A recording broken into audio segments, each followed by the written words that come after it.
Assalamualaikum viewers, I'm Nafisa. Once again I'm here with a new topic, Avogadro's number and mole.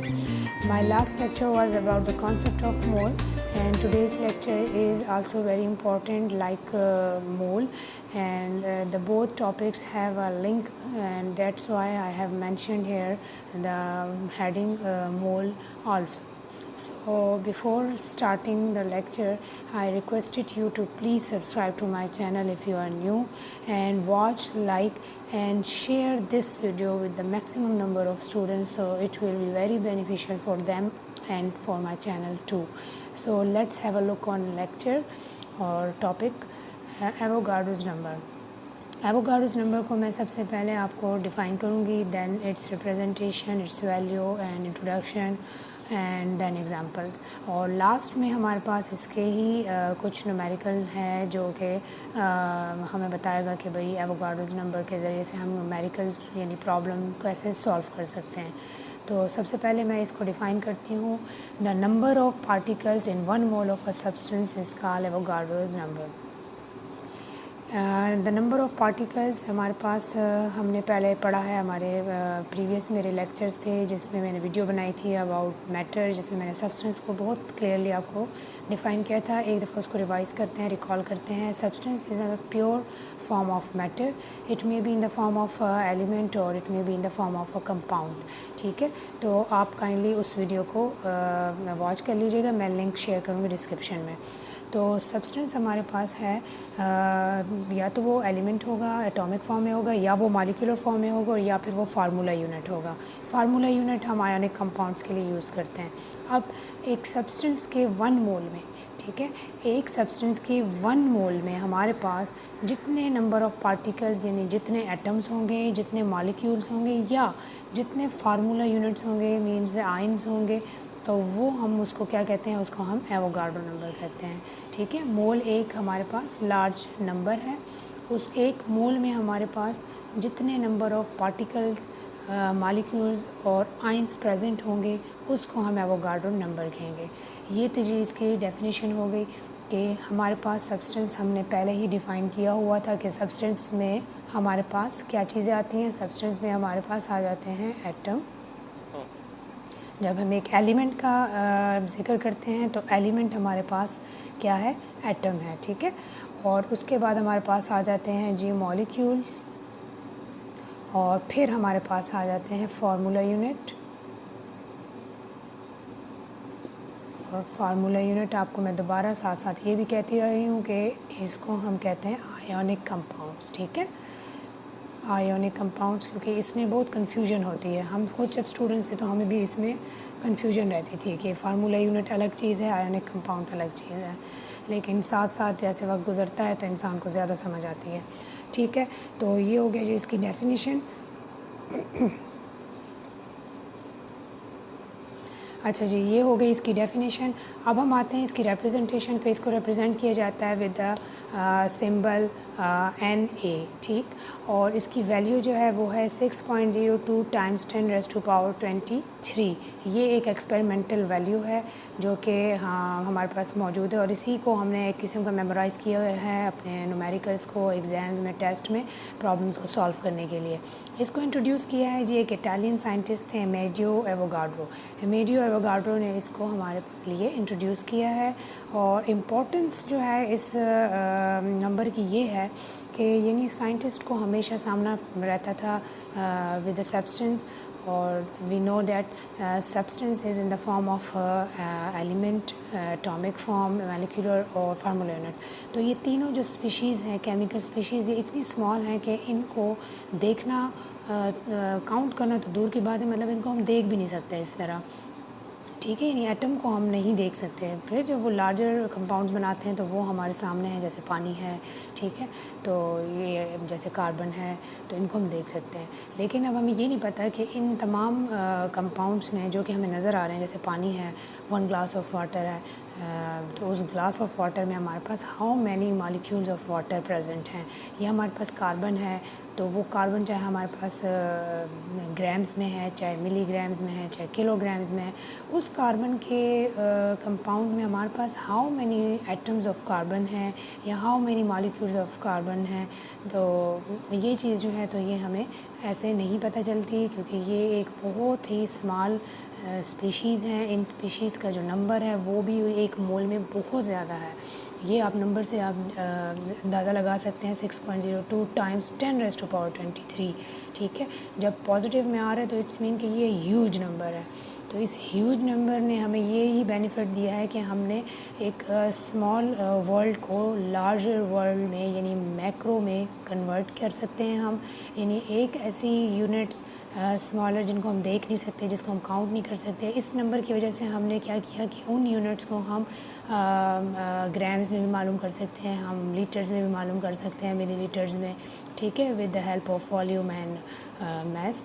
तो ये जो है यानी Avogadro's number या मोल जो है हमारे पास क्या है, mole is the link between the macro and micro world. ठीक है, यानी इन दोनों का इंटरलिंक है। इसके ज़रिए से हमने स्मॉलर जो वैल्यूज़ हैं उनको लार्जर वैल्यूज़ में कन्वर्ट करके अपना काम इजी कर सकते हैं। वैसे अगर हम काउंट करने बैठ जाएँ एटम्स को, तो हम एटम्स को काउंट ना कर पाएँ, हमें इतना टाइम लग जाए। ठीक है, और पहली बात तो ये कि हमें एटम्स नज़र नहीं आएंगे वैसे ही, जब तक कि इलेक्ट्रॉनिक माइक्रोस्कोप ना हो। फिर अगर मॉलिक्यूल्स की बात करते हैं तो हम पानी में हमने कब कोई मॉलिक्यूल देखा है?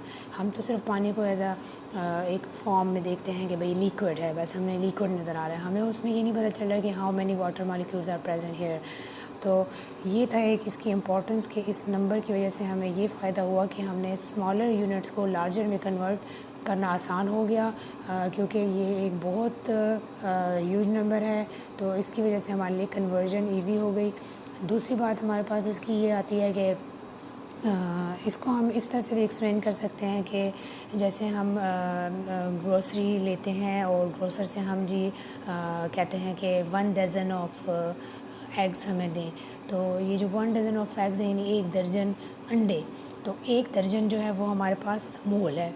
ठीक है, उसको हम कहेंगे कि वो हमारे पास मोल है। अगर हम एग्ज़ाम्पल को इससे रिलेट करके समझते हैं तो डज़न, तो हम उसको वहाँ पे कहते हैं कि जी वो हमारे पास डज़न जो है वो हमारे पास एक ह्यूज नंबर है, उसको हम कहते हैं मोल। अब उस ह्यूज नंबर में हाउ मैनी पार्टिकल्स हैं तो वो हमारे पास आ जाते हैं। जैसे डज़न में 12 है, तो इसी तरह 1 मोल में हमारे पास जो नंबर ऑफ़ पार्टिकल्स है वो 6.02 10⁻23 है।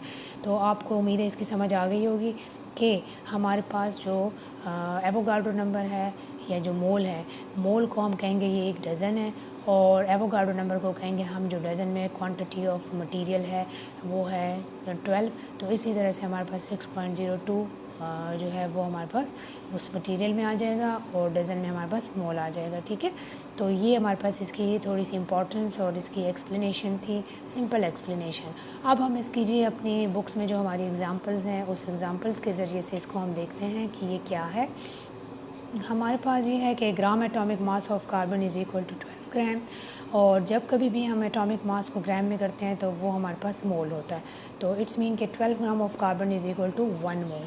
अब इस 1 मोल ऑफ कार्बन में हमारे पास how many carbon atoms are present, so there we have mention here a number, Avogadro's number. यानी हमारे पास 1 मोल ऑफ कार्बन में हमारे पास 6.02 times 10⁻23 atoms of carbon present हैं। ठीक है, 1 मोल चाहे कार्बन का हो, चाहे किसी भी एलिमेंट का, चाहे किसी भी मॉलिक्यूल का हो, चाहे किसी भी फार्मूला यूनिट का हो, जब वो 1 मोल होगा तो उसमें हमारे पास amount of atoms, amounts of molecules, amounts of formula units हमेशा 6.02 टाइम्स 10⁻23 ही होगा। ठीक है, और इसी तरह हमारे पास gram molecular mass of H2O है, तो वो हमारे पास है 18 ग्राम। आपको ये कंफ्यूज ना करे इसलिए मैं दोबारा बता देती हूँ कि ग्राम जब हम लगा लेते हैं with molecular mass, with atomic mass, with formula mass, then it will be मोल।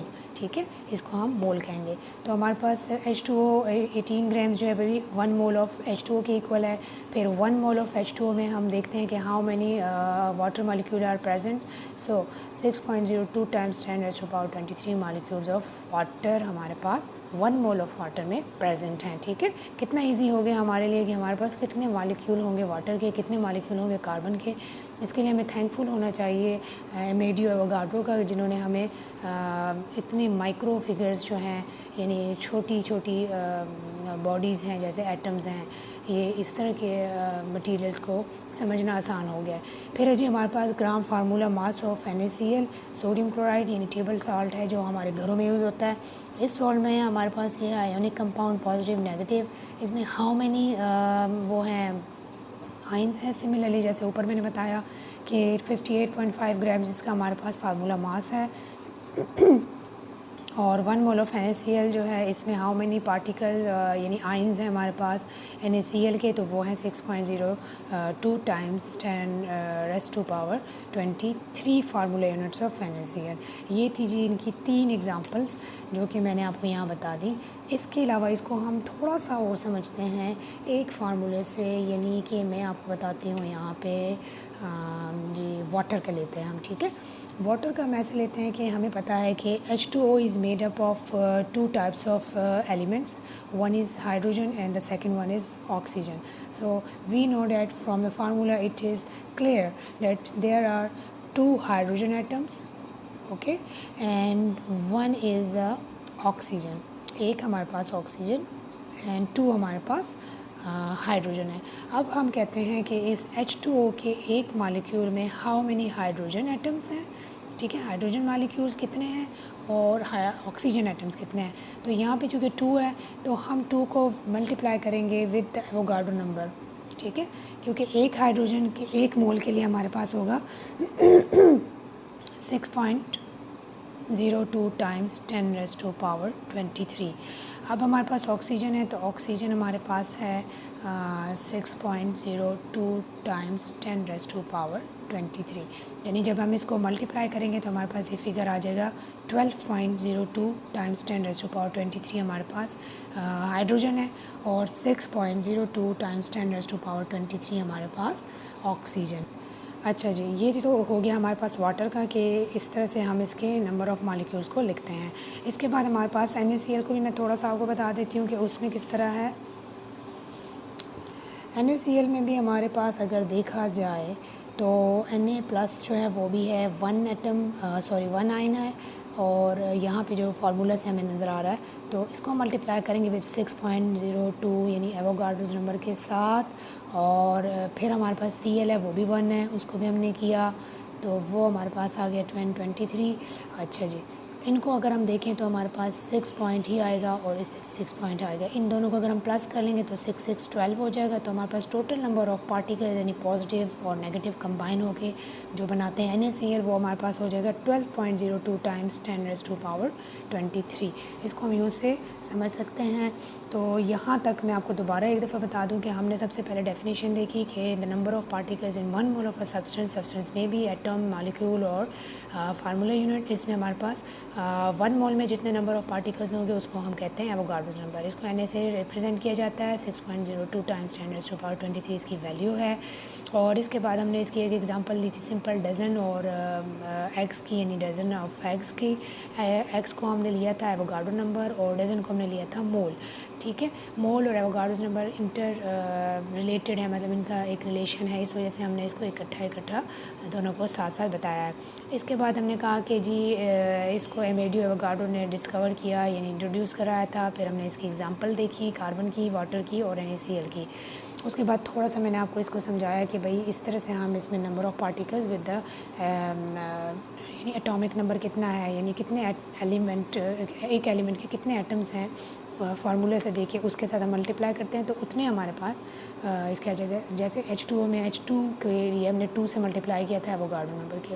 अगर हमारे पास 3 होगा तो हम 3 से करेंगे। अगर हमारे पास 4 होगा कोई एलिमेंट एक कंपाउंड में तो उसको हम 4 से मल्टीप्लाई करेंगे, तब जाके हमारे पास जो टोटल नंबर ऑफ़ पार्टिकल्स है वो आएगा, ठीक है। यहाँ तक ये हो गया। अब मैं आपको एक प्रॉब्लम है, एक न्यूमेरिकल है वो बताती हूँ कि हमारे पास फार्मूला जो है एवोगाड्रो नंबर्स या मोल के लिए जो है वो है नंबर ऑफ़ मॉलिक्यूल्स, या नंबर ऑफ़ एटम्स या number of formula units is equal to given mass divided by molar mass multiply by Avogadro number. ठीक है, तो अब क्वेश्चन ये है, how many molecules of HCl will be required to have 10 grams of it. ठीक है, यानी 10 grams of HCl में कितने मॉलिक्यूल्स होंगे।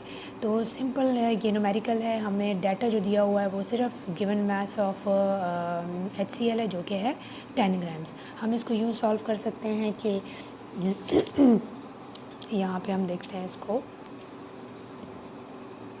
हमारे पास जो गिवन डाटा है, डाटा हम लिख लेते हैं जी, वो है HCl का हमारे पास गिवन मास है, गिवन मास वो है जी HCl का 10 ग्राम्स। अब इस 10 ग्राम्स में कहते हैं हाउ मैनी मॉलिक्यूल्स। ठीक है, यानी हमने नंबर ऑफ़ मॉलिक्यूल्स बताना है। तो फार्मूला हमने देख लिया कि नंबर ऑफ़ मॉलिक्यूल्स हमारे पास किस तरह है, number of molecules is equal to given मास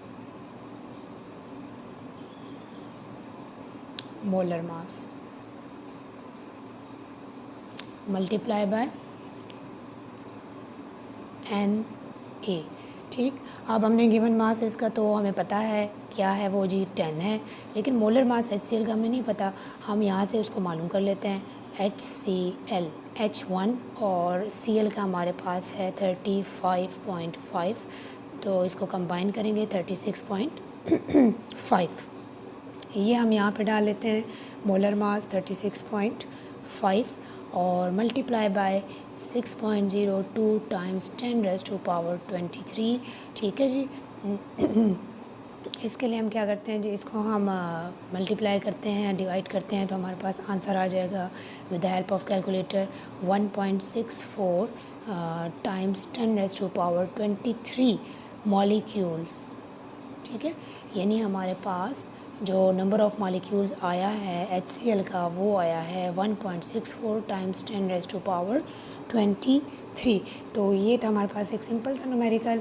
इसी तरह से हमारे पास बहुत से न्यूमेरिकल्स और हैं जो कि आपकी 9th क्लास की और 10th की और FSC की बुक्स में प्रेजेंट हैं।